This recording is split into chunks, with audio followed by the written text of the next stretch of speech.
Wish you all the best, inshallah, for this Ramadan and for your Taraweeh and for your Ibadah and for your families as well. Subhanallah, the Prophet sallallahu alayhi wa sallam said, ألا إن في الجسد مضغة إذا صلحت صلح سائر الجسد وإذا فسدت فسد سائر الجسد ألا وهي القلب. The Prophet sallallahu alayhi wa sallam said, there is a morsel of flesh in our bodies. If it's good, then the rest of the body is good. That means the rest of our life is good. And if it's bad, then the rest of our life is bad. And this is the heart. A refined heart, or a pure heart, or a kind heart, or a peaceful heart, or a tranquil heart is the source of peace and tranquility, whether in our lives or in our midst as well, in the ambience. The peaceful heart is the heart that spreads peace around, and the tranquil heart is the heart that spreads tranquility around. And the beautiful heart spreads beauty around as well. And the settled down heart, the kind heart, always distributes kindness. You see, whatever he goes, there is an aura behind. Wherever he goes, wherever they go, they've got this, just like a mother. The mother is like a beautiful heart, peaceful heart, very kind heart. She loves everybody and everybody loves her. And whenever she goes, you could feel her presence, beautiful presence, amazing presence, a kind heart. Somebody who's like, for example, people who you see them in Turkey doing work amongst the refugees. You see them in Syria, in Jandaris, in Aleppo, in Afrin, in Idlib. You see them, they're working 24/7. SubhanAllah. These are the people who spread peace, spread tranquility, spread kindness.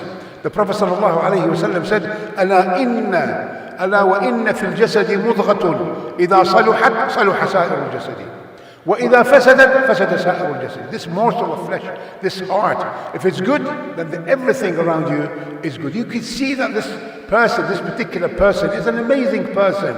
He always sprinkles flowers wherever he talks. Even he smells very, very nice. But whenever he talks, even his words are very, very nice. His life is very, very nice. He's a magnet. People love to come closer to this person. People love to come closer to this person. I always, subhanAllah, when I see a teacher and I see all the kids sitting around her, I said, subhanAllah, what makes these kids, what is the magnet this around this teacher? And this, subhanAllah, it is this kindness that's why you see always, subhanAllah, and the majority of the people who around us are very, very kind and nice are these, subhanAllah, these women, because women are interested in feelings, not men. Men are interested more in items, figures, formulas, things. But women are more interested in what? In feelings. That's why when you go to the hospital, you see almost everybody is a female nurse. SubhanAllah. It's Allah subhanahu wa ta'ala's giving thing. What happens to the heart, subhanAllah, as well, is the heart becomes sometimes tarnished, just like a cloth needs cleaning, isn't it? And this thing that the heart is subjected to is because of life, trials and tribulations. Especially we work in work environment, office environment, we see things, we deal with things that come in sometimes in our way, and that's not really very, very good. Sometimes we brush them aside, sometimes we have to take them, so our hearts become clogged up with things. The Prophet sallallahu alayhi wa sallam says a very nice hadith. It says, تعرض الفتن على قلوب أمتي كالحصير عودا فأيما قلب أشربها نكتت فيه نكتة سوداء. That means the trials and tribulations, we say in Arabic, fitna. Like for example, in the middle of your business, and you have this like, riba dealing, and sometimes people, like, they have to go through it, stuff like that. We are sitting in a very, like, non-Muslim environment. So the fitan and the trials and the tribulation in life are like reed carpet. The reed, the plant, a reed carpet, very, very thin, very, very thin sticks, and you make a reed and you sit on it, reed carpet. And the Prophet ﷺ brings this example. That means the trials and the tribulation that are tested in our lives, they're so minute and very, very little, just like the reed sticks.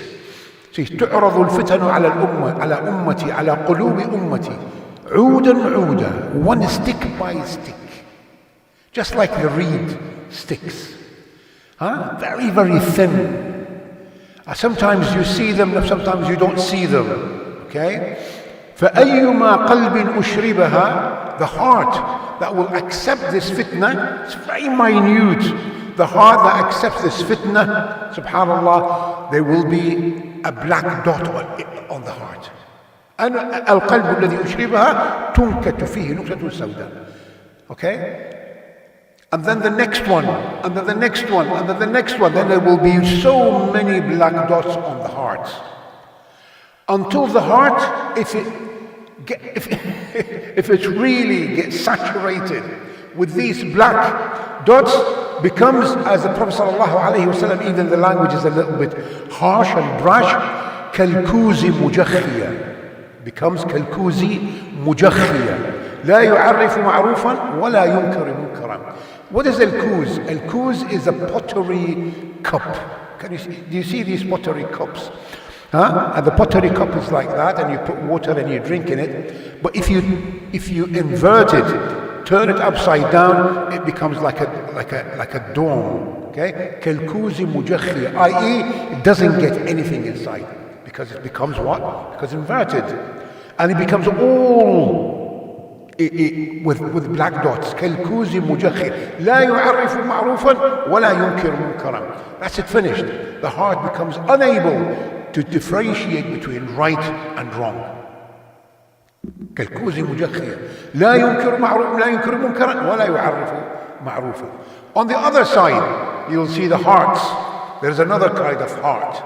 وأيما قلب, and whatever heart refuses these fitan, looks very, very, really looks very, very closely, and refuses and rejects them, then there will be a white dot etched on his heart. A white dot etched on his heart. فَأَيُّمَا قَلْبٍ رَفَضَهَا, there will be a white dot etched on that heart, until the heart becomes like a Safa. The Safa and Marwa. Why? Why it's called the Safa? Because the stones in that area are very white. You will see them under your feet, but you don't notice. That's why they call the Safa. What are you? I was in the Safa. Okay, the Safa. But why is it called the Safa? Because it's made of white stones. Okay, and the more people step on them with bare feet, it gets polished more, it becomes whiter. Okay? Becomes like a safa. The Prophet ﷺ said that the heart becomes like a safa. That means very, very white. You see the brightness in the face. See the brightness in the face. You see the brightness in the heart. You see the brother is very, very, the person becomes very happy and sprinkles whatever it goes, this happiness around the people, becomes a refined heart. The more we reject the trials and the tribulations and test these little tests on earth, Allah subhanahu wa ta'ala there will be a white dot. We have so many female as well, secretaries around us in the offices and the rest of it. You could see that, sometimes there will be a black dot in that heart. And the ones who, keep themselves to themselves, there will be a white dot on the heart. حتى تنقلب القلوب إلى قلبين, until the heart becomes two types, either black or either white, or something that is in the transition. Now, what is the thing that what is the thing that really, polishes the heart? The Prophet ﷺ said, "Inna al-quluba la tasda." That means hearts will get rusty. Well, the heart will get rusty. So what do? We use Rapso and scorching pad. Yes, we do. We do Rapso and scorching pad. Yes, we do that. In fact, yes, we do that.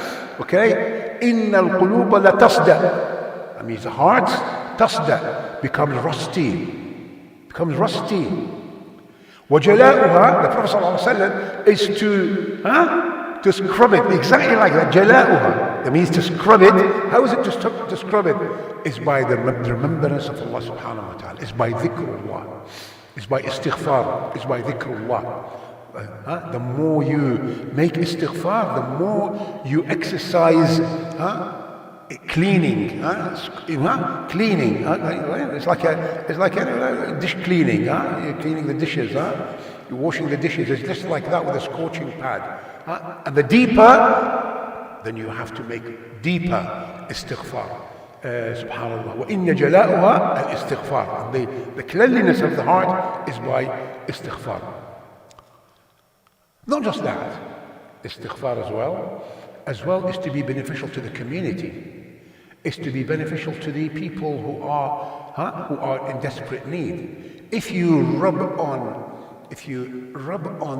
an orphan's head, that will amazing cleaning for your heart, an amazing softening of the heart. Or like, for example, you zero the debts of people who are in debt. Like in third world countries, I'm quite sure that you know this very well. People go to the shops and buy on credit. Okay, I come to you and I say, listen, okay, I'll take this and I'll take this and I'll take this and I'll pay you later. And as a shopkeeper, and he belongs to the neighborhood, you cannot say no. It's okay, right? And then somebody else comes in and then they do the same thing. And at the end of the month, there will be something like $500 or $1,000. I go there and I say, Mr. Shopkeeper, give me that book. He said, give me, what do you want with that? I said, I'll buy the book from you. This is an exercise that's been going in the Ottoman Turkish Empire for a long time. I'm quite sure that it happens somewhere else in the world. Okay? It happens somewhere else in the world as well. Happens somewhere else. I mean, even in all in our countries, they do this. But this is a very nice thing. It's to zero the debt of others. That will clean the heart as well. كثرة الذكر, that means the dhikr of Allah subhanahu wa ta'ala, especially before Maghrib and before Fajr. 5 minutes, 10 minutes. Subhanallah, alhamdulillah, wa la ilaha illallah, wallahu 100 times. It's an amazing thing. And to pray a lot as well. Nawafil, to pray a lot. Nawafil. Do you know how many times? Sayyidatuna Maryam, alayha salam, Isa's mother, Esa Ibn Maryam. Isa's mother, you know how many times her name was mentioned in the Quran? Give me a wild figure. 33 times. 33 times. Her name was mentioned in the Quran for 33 times. Why? Because she was always. There's a brother who prays there, Dr. Hussein Shah. I don't think he's here now. When he went to Al-Quds, he said, we went to the place where she used to, her mihrab. This is mihrab, by the way, this is mihrab. You know what's called mihrab? Mihrab comes from harb. Harb means war. Why is it called mihrab? Because it's a fight between you and between the devil, between yourself. That's why it's called mihrab. There is no other. That's called mihrab and mihrab. Okay? Allah subhanahu wa ta'ala said, كُلَّمَا دَخَلَ زَكَرِيَّا عَلَيْهَا الْمِحْرَابَ. That means what? That means what? What's she doing in the mihrab? What is she doing? She's praying. كُلَّمَا دَخَلَ زَكَرِيَّا وَجَدَ عِنْدَهَا رِزْقًا. قال يا مريم أنى لك هذا. He finds a providence there. Like, for example, the winter's fruits and the summer. That's the miracle. And the summer's fruit in the winter. Why is she? What is this? Because she was very close to Allah subhanahu wa ta'ala because of her regular prayers, not just prayers, but nawafil prayers as well. كلما دخل عليها زكريا, whenever Zakaria enters the mihrab, he finds these fruits. أنى لك هذا? Where is this from? Where did you find grapes? SubhanAllah. It's snowing. Where did you get grapes from? Okay? Where did you get grapes from? Oh my goodness. And he enters in the winter and he finds melon. Where did he? Because he said, أنى لك هذا? That means what? That means very strange. Not something like, common. If in the summer I get grapes, nobody looks at it. Okay, or melons, nobody looks at it. But when he comes in the winter and he looks at that and he says, أنى لك هذا? Where did you get this from, for goodness sake? Nobody gets this from anywhere. Where is this from? She said, هو من عند الله إن الله يرزق من يشاء بغير حساب. Allah subhanahu wa ta'ala documented her ibadah in the Quran by mentioning her name 33 times.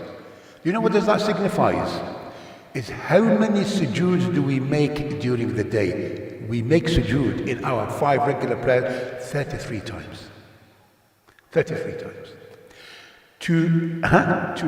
To stamp her, subhanAllah, to show the people how it is important. This kind of action as well, it cleans and cleanses the heart. The more close to Allah subhanahu wa ta'ala, the more sabr, for example. Whenever you have sabr, whenever you have a problem, people have lost their wealth, their children, they have lost their wives, they have lost their things. And wallahi, I was in Nuneaton the other day, and there was a group of people taking food, and I sat down with my little, very, very little lunchbox like that, and I sat down, and mashallah, the food was, oh my goodness, and my lunchbox looked so poor compared to this food.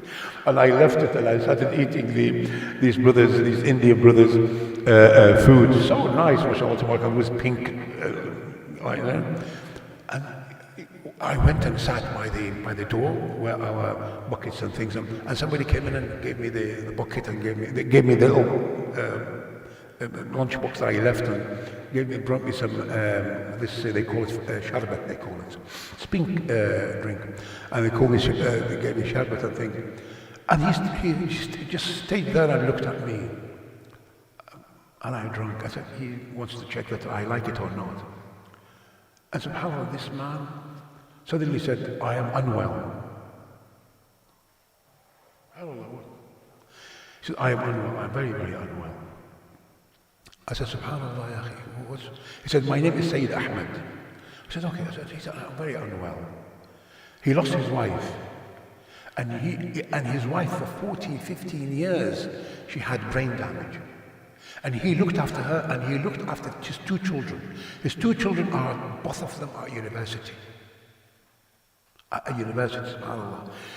For 18 years, he looked after his wife and after his children, subhanAllah. What an amazing man. But when you see him, subhanAllah, standing there, he's standing like a rock, subhanAllah. He's standing like a rock. Despite that, this patience thing, it polishes his heart. You could see that everybody is around. He's serving everybody. He's serving everybody.